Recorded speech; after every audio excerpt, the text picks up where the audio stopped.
Ladies first. It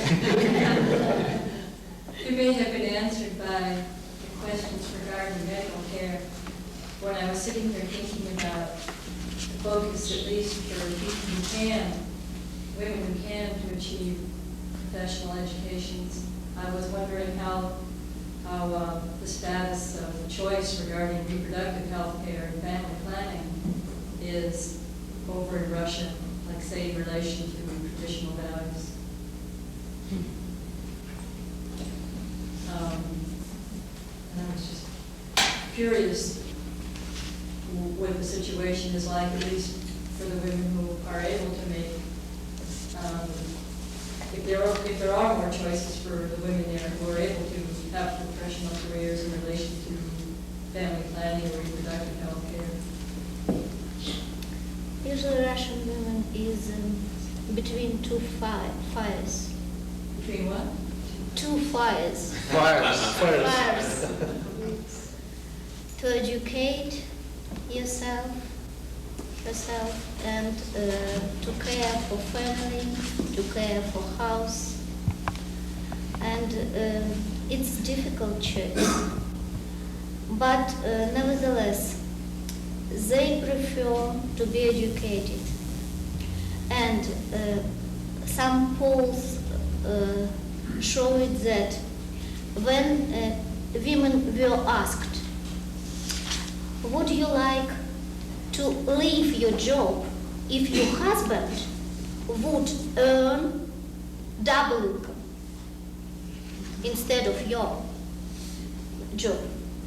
They refused to leave their jobs because they are feeling the need in professional growth, in self-actualization, and usually they are more interested in socializing persons as some homemakers. But in this transitional period, women refused to have baby. During Soviet period, it was normally when a family has 2 or 3 children, but now it's usual case that Russian family has just 1 child. Chinese say it's Chinese conventional wisdom, then the best punishment for every person to live in transitional period. And now we are in transition. Crisis as opportunity. And values. Thank you. And Russians are always under punishment because we had transitional periods all the time. From one point to another and then back and to one side to another side. Well, and let me share my personal view on this point, why this situation still is preserving, that we can't find our shore, our stability, because from my point of view of a historian, this is the result of intermediate geographical position of Russia, which is neither Europe nor Asia, and it's always in a state to one shore or to another, to Orient, to East or to West, and that's why in Russian politics always there is 2 trends, the so-called Slavophiles and Westerners, and original Russian tradition is tradition Oriental, influenced by the Mongols during those periods, well, when this autocratic regime was first established. But then Westerners appeared who tried to impose this transition towards democracy, and Russian society wasn't entirely happy with their attempts because many people still consider that previous rule, I mean not only communist but also Tsarist autocracy, this continuity in Russian history. It's very important, this problem. Well, and maybe I'm not just answering your question, but just spontaneously trying to share with you, as a historian, my thoughts about this problem. Why Russia is also always in a transitional period constantly, because there is initially this duality in Russian society, in Russian history, and it's a kind of our heritage, historical heritage, and we can't overcome it still now. This is my point of view. If I could ask a question to follow that up, and please don't answer if you don't feel comfortable answering, and that is the current political struggle, shall we say, between the expansion of NATO further east and the recent supposed rapprochement between the Russian government and the Chinese government. Is this an indication, perhaps, of what you were suggesting has been this historical tennis match? A kind of attempt to make a counter step towards this expansion. Well, you, I think, can quite understand that present Russian government feels itself quite uneasy in this situation when NATO, this alliance, approaches to the Russian border, and it's quite understandable from psychologically, even from Russian point of view. And I think that it's not a chance that even in the Russian State Duma, all factions are now united. This is a unique chance. This is a unique position when communists as well as the so-called Westerners and Democrats are united in their negative attitudes to this NATO approach. Well, and I think that it's even significant that even in the American politics there is an opinion expressed by, as far as I know, I've heard it or read somewhere, George Kennan is against NATO expansion. This specialist in politics that he considers to be a kind of a mistake. Maybe it's at least I think that all these arguments are worth consideration, at least. Well, maybe needn't to be in so hurry. Well, and to wait first all advantages and disadvantages of this step. Well, yeah, I was going to, if I may interject, mention Kennan, who is I regard as one of the greatest authorities in America on Russia and things Russian.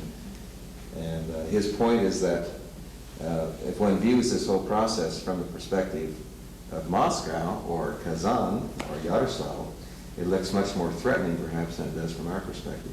Mm-hmm. And he's a very astute observer, and he's voiced his concern in print, and it seems to be a minority point of view. I wanted to ask one question, if I may. It changes the subject completely, but I'm very interested in your personal observations or comments on the what we read to be an enormous amount of environmental and ecological damage that has been inflicted on your country and on your land and your water and your air and your people, ultimately, by 7 decades or more of Soviet rule. I read recently that this source is authoritative, that there are somewhere in the neighborhood of 800 nuclear waste sites in your country, including, I read, in Gorky Park in Moscow.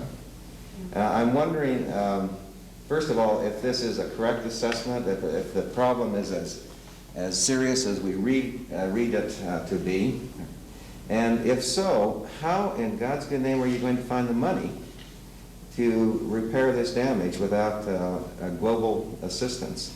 It seems to me, ultimately, if the problem is as severe as I think it is, it's a problem that goes far beyond Russia. It's a global issue. I'm curious to know what your own thoughts and observations might be in regard to this very serious problem.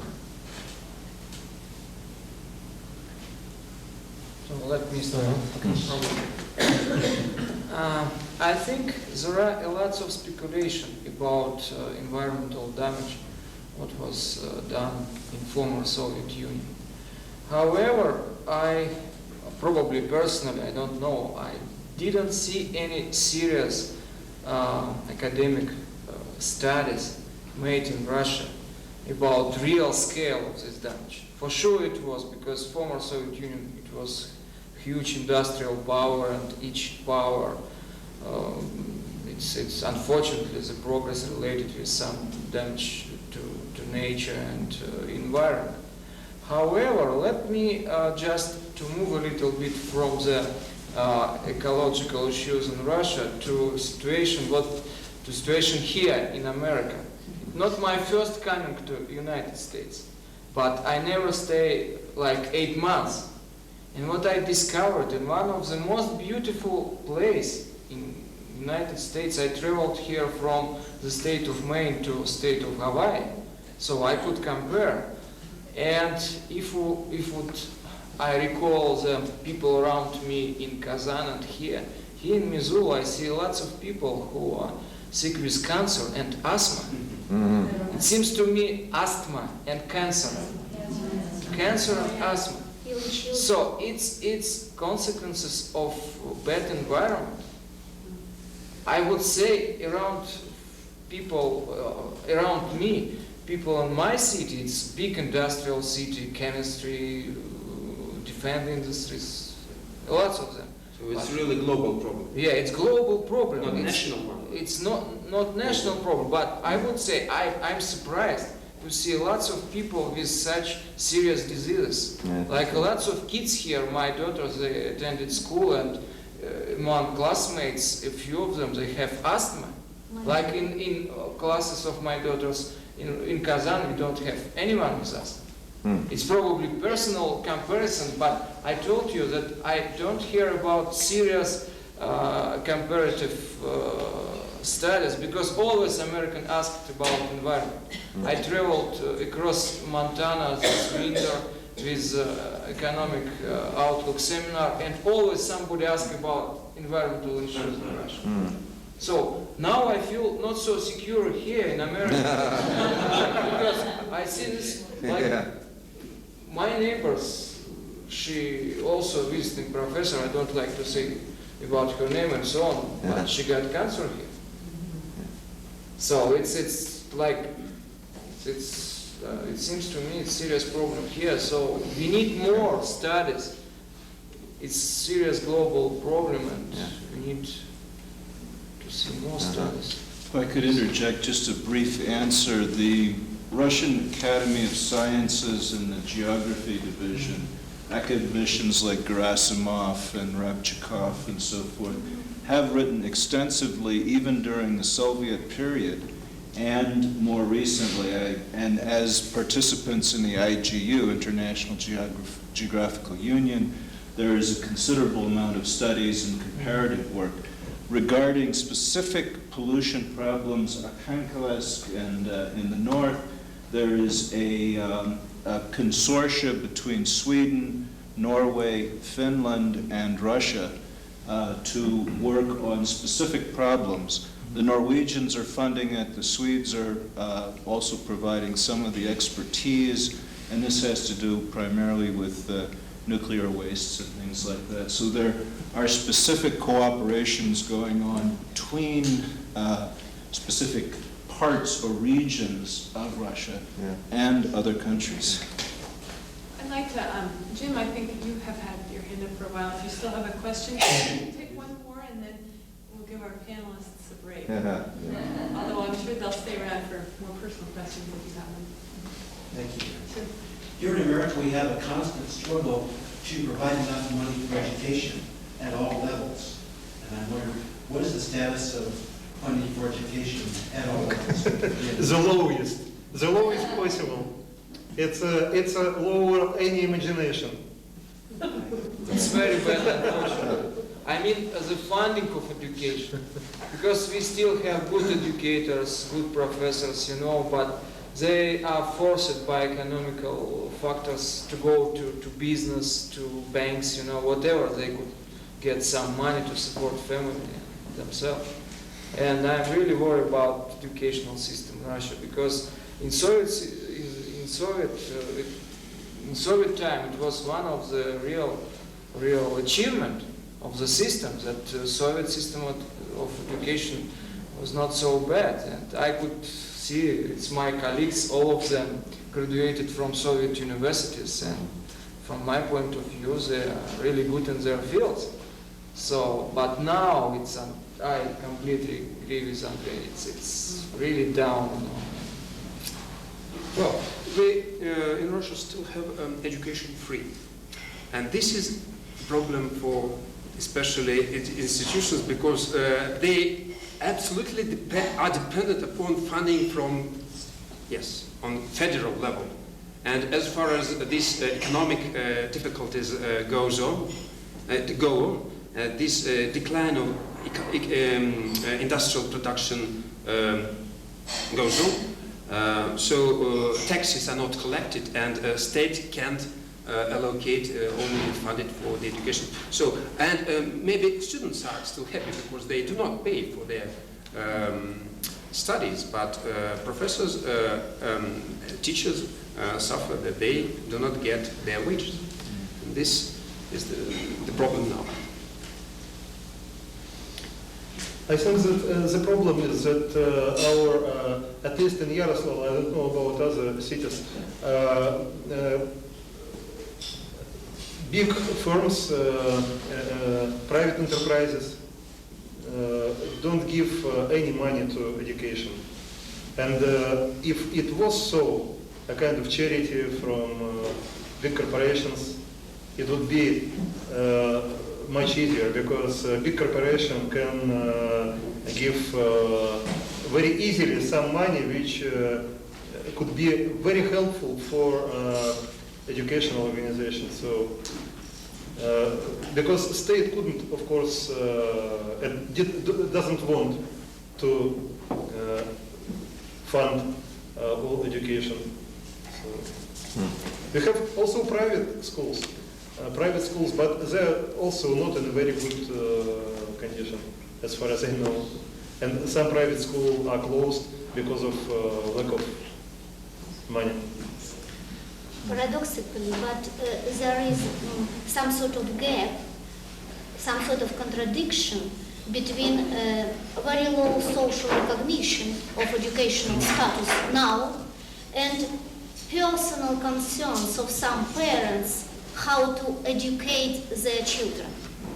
Because I noticed that our parents are very worried how to give for their children a good education. And our parents are struggling to arrange with some different schools to get education for their children. For example, I noticed that American children are not so busy as our Russian children, because my daughter, for example, visited usual secondary school, and at the first half of her working day, and at the second half of this day, she visits some specialized school. Musical or in art, or dancing. in something else. Yeah, dancing, ballet, and something else. That is why we consider education as a very hard job like our job for grown-up. And they are working very hard with education, and our educational program are more complex, maybe, and more difficult for our children. And it's contradiction of transitional period. Very low social recognition, social status of education, but tremendous efforts to get a good education for children from personal parents. Well, thank you very much.